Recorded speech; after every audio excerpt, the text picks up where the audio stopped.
한 친구가 이런 얘기를 하는 겁니다. 야, 기왕 이렇게 된 거 우리 더 이상 회원 모으지 말자. 그냥 남은 사람들끼리만이라도 어떻게 하면 그냥 책만 읽고 끝나는 게 아니라 과학을 재미있게 경험할 수 있을지 이런 고민을 해보자라고 이야기를 하다가 결과적으로 그러면 우리가 이렇게 딱딱하게 책만 볼 게 아니라 이 책 속의 배경 속으로 한번 탐험을 떠나보면 어떻겠냐. 한번 우리가 학교 때 학창 시절에 답사 가는 것처럼 한번 가보자라는 거죠. 자, 그래서 저희는 13년 전에 이렇게 6명의 독서 모임 회원들이 탐험대를 만들어서 호주 사막으로 처음 탐험을 떠났습니다.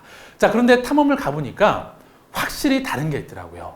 이를테면 책에서 본 거를 직접 눈으로 보고 만져보고 감각으로 느껴보니까 정말 태어나서 처음으로 야, 알아간다는 즐거움이 이렇게 재미난 거구나 라는 거를 이 독서와 탐험을 통해서 처음 느꼈던 것 같습니다.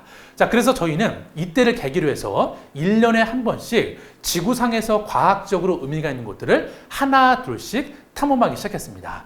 자, 그런데 역시나 재미난 것들은 금방 소문이 납니다. 처음에는 그렇게 무모하다는 얘기를 많이 들었는데 저희가 3번 정도 무사히 탐험을 다녀오니까 사람들이 야, 문경수 따라가면 어디 재미난 데 간대. 근데 거기는 아무리 검색을 해도 가는 방법이 없어. 그러니까 우리도 좀 따라가면 안 되겠냐라는 의견들이 전국 각지에서 모여서 저희가 4번째 탐험을 갈 때는 한번 공개 모집을 했습니다. 자, 그런데 놀랍게도 이틀 만에 무려 200명이 13년 전 돈 250만 원을 내고서 호주 사막의 땅바닥에 누워서 별 보러 간다라는데 200명이 신청을 한 겁니다. 자, 그런데 200명을 데리고서 호주 사막에 탐험을 가려고 하니까 한국에서 준비할 수 있는 게 아무것도 없더라고요. 그래서 아마 보신 분들 기억하시겠지만 효린의 맨박에서 저랑 같이 텐트를 치고 잤던 그 후배를 데리고 먼저 선발대로 답사를 갔습니다. 근데 답사를 하다가 그만 차에 문제가 생겨서 저희가 조난을 당한 적이 있었는데요. 네, 그때 영상을 잠깐 좀 보시겠습니다.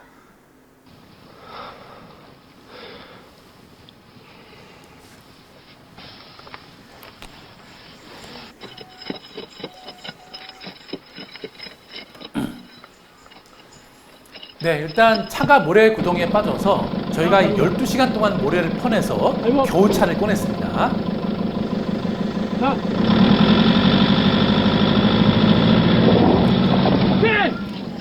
아, 이제 살았구나 싶었는데 네, 1시간 뒤에 네, 차가 왜 저기 들어가 있을까요? 네, 저렇게 넘겨져 있는 겁니다. 네, 저 조그만 물 웅덩이를 지나가려고 했는데 저 경사면 언덕길이 전부 자갈이랑 모래더라고요. 네, 차가 줄줄 흘러내렸습니다. 자, 여러분, 저 차 어떻게 꺼내면 될까요? 네, 저는 지렛대 원리가 떠올라서 나무를 대봤는데 나무만 부러졌고요. 그리고 저 물을 다 퍼내보려고 했는데 차량만 소리를 냈습니다. 네.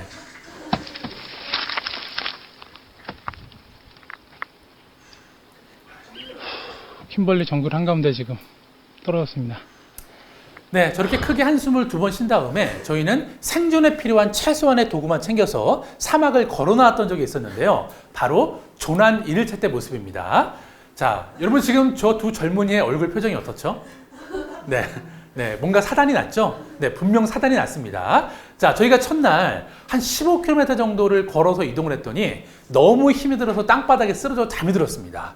자, 그리고 새벽 3시에 너무 허기가 져서 눈을 쫑긋 떴는데 갑자기 고요한 정적을 깨고 태어나서 한 번도 들어본 적은 없지만 너무나 익숙한 동물의 울음소리가 들리기 시작했습니다. 여러분, 이런 상황이면 어떤 동물이 등장하면 제일 어울릴까요? 네, 늑대 정도 나와줘야 되겠죠? 네, 참고로 호주에 가시면은 딩고라는 늑대개들이 살고 있는데요. 그냥 말만 늑대개지 늑대라고 보시면 됩니다. 제가 유일한 개인기가 하나 있는데 늑대 울음소리를 낼 수가 있습니다. 네, 이거 들은 사람만 낼 수 있는 건데요. 뭐 한번 내볼까요? 네, 뭐 졸릴 시간이기도 하니까. 네, 근데 잘못 들으면 늑대가 아닐 수도 있습니다. 네, 부끄럽네요 또 하니까.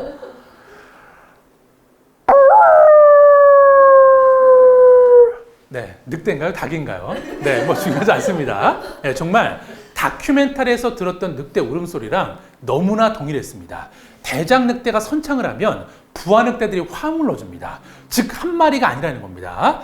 자, 저희는 이 울음소리를 듣자마자 1분 동안 서로 눈을 마주치지 못하고 딴 곳을 바라보면서 침묵의 시간이 흘렀습니다. 왜? 눈을 마주치면 내가 선배니까 뭔가 얘기를 해야 될 것 같은데 저도 뭐 솔루션이 없으니까 네, 눈을 마주치지 못했는데 자, 그런데 1분 뒤에 저 후배가 벌떡 일어나더니 형, 우리 빨리 사진 하나 찍어요.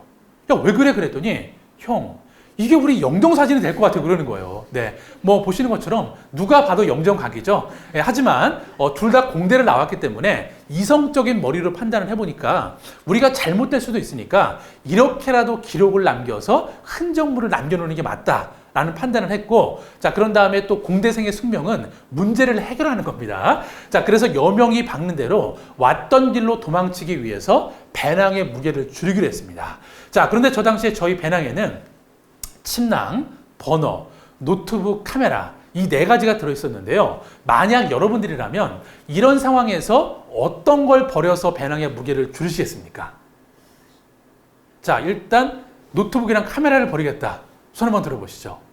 이게 비싸도 무거우니까 네, 100분 정도 들어주셨고요. 아, 무슨 소리냐? 나 이거 비싸서 못 버린다. 침낭, 버너 버리겠다. 네. 네, 한 200분 들어줬습니다. 자, 일단 저희도 처음에는 노트북이랑 카메라가 아깝지만 이게 무거우니까 얘를 버려야 무게가 줄 것 같아서 버리려고 했는데 쉽지 않았습니다. 왜냐하면 이 노트북 안에는 열흘 동안 기록한 탐험 데이터가 20기가가 들어있었습니다. 여러분, 공대생한테 데이터는 목숨입니다. 자, 그래서 이번에는 침낭이랑 번호로 눈을 돌렸는데 이거는 본능적으로 못 버립니다. 왜냐하면 하룻밤을 자보니까 일교차가 20도가 납니다. 얼어 죽습니다. 그래서 침낭 번호를 남겨놓고 저희는 고민 끝에 노트북에서는 하드 디스크만 분리하고 카메라에서는 메모리 카드만 분리한 채 나머지를 버려버리고 왔던 길로 돌아갔습니다. 자, 결론부터 말씀드리면 다행히 늑대한테 공격은 안 당했지만 저희는 3일 반나절 동안 약 200km를 걸어서 호주 원주민인 에보리진 마을에 도착을 해서 목숨을 구할 수가 있었습니다. 자, 그런데 3일 반 동안 아무것도 먹지 않고 걸었더니 몸무게가 14kg가 빠지더라고요. 네, 몸무게가. 근데 여러분 절대 따라하시면 안 됩니다. 왜냐하면 200km를 걸으면서 굶어야 됩니다. 네, 그러니까 그냥 굶으시면 안 빠집니다. 자, 그리고 전기도 없고 밤마다 늑대가으로 됐는데 사실 이런 것들은 견딜만 했는데요. 가장 견디기 힘들었던 건 뭐였냐면 하루 종일 걸어도 주변 풍경이 바뀌지 않는다는 거. 이게 정말 사람을 패닉 상태로 몰고 가더라고요. 네, 정말 근데 그나마 다행이었던 건 뭐냐면 저희가 이렇게 과학책을 읽는 모임을 꽤 오래 하다 보니까 잡다한 과학 지식들이 많았습니다. 자, 그 중에서 저는 바로 이것 때문에 살았다고 단언코 말씀드릴 수가 있는데요. 여러분 지금 화면에 보시는 게 뭐죠? 별자리죠. 자, 우리가 학교 다닐 때 별자리로 방향을 찾을 때 어떤 별을 먼저 찾았죠, 여러분? 네, 자신있게. 네. 북극성이나 부두칠성을 찾았습니다. 자, 하지만 안타깝게도 호주는 남반구이기 때문에 위도가 낮아서 절대 그 두 별이 보이지 않습니다. 자, 대신에 이 남반구 하늘에는 화면에 보시는 것처럼 십자가를 닮은 남십자성이라는 별이 있는데요. 이 별의 가운데 간극만큼 꼬리 방향으로 5배를 연장하면 여기가 정남쪽입니다. 그래서 저희가 낮에는 길을 몰랐지만 밤이 되면 체력 관리만 잘해서 이쪽 방향으로 몇 날 며칠 걸어가면 분명 뭔가 나온다라는 확신을 들었기 때문에 그나마 이 상황을 조금 지혜롭게 모면할 수가 있었습니다. 자, 그런데 제가 왜 이런 말씀을 드리냐면 예를 좀 하나 들어보겠습니다. 제가 작년에 한 외신의 기사를 봤는데요. 미국 해군사관학교에서 150년 만에 6분이라는 나무로 만든 항해 관측도구로 항해를 하는 항해술 커리큘럼을 150년 만에 부활시켰다고 합니다. 자, 그 내막을 보니까 지금의 모든 항공모함들은 전자 항법 장치로 항해를 합니다. 자, 그런데 이랬을 경우에는 적군한테 해킹을 당할 확률이 20배가 상승을 하고요. 만약에 태평양이나 인도양 항목판에서 항법 장치가 고장이 나면 방법이 없다라는 거죠. 자, 그래서 지금 우리가 이렇게 4차 산업혁명 항목판에 살고 있지만 여전히 100년 전, 200년 전에 우리 선인들이 썼던 이런 아날로그적인 방식도 여전히 유효하다라는 거 우리가 한 번쯤은 생각해 볼 필요가 있을 것 같습니다. 네, 그리고 어쨌든 9살생으로 한국에 돌아왔는데 문제는 이때부터 본격적으로 시작이 됐습니다. 저 당시에 제 나이가 31살이었고요. 같이 갔던 후배가 군대 갓 제대한 23살 대학생이었습니다. 그런데 한국에 돌아오니까 매일 밤 꿈속에서 저 길을 걷고 있습니다. 네, 그리고 공원에 산책을 나갔는데 길냥이가 야옹하고 울면 반경 5m의 늑대 하울링이 들리는 거예요. 그래서 저는 회사도 못 가고 이 후배는 학교 복학도 못 하고 괜히 선배 잘못 따라왔다가 그냥 인생 나락으로 추락을 한 거죠. 자, 그래서 누가 보더라도 이 두 젊은이가 감당하기에는 엄청난 실패면서 엄청난 시행착오였습니다. 자, 그런데 참 인생의 아이러니한 것 같습니다. 이 실패 덕분에 이 두 젊은이가 완전히 다른 삶의 궤적에 올라타게 되는데요. 자, 일단 저는 이 한 장의 사진이 그 계기를 마련해 줬습니다. 자, 아마 여러분들께서도 한 번도 가본 적은 없지만 상상 속에 그려보는 그런 풍경들이 있으실 겁니다. 뭐 예를 들면 오로라를 직접 보면 어떤 기분일까?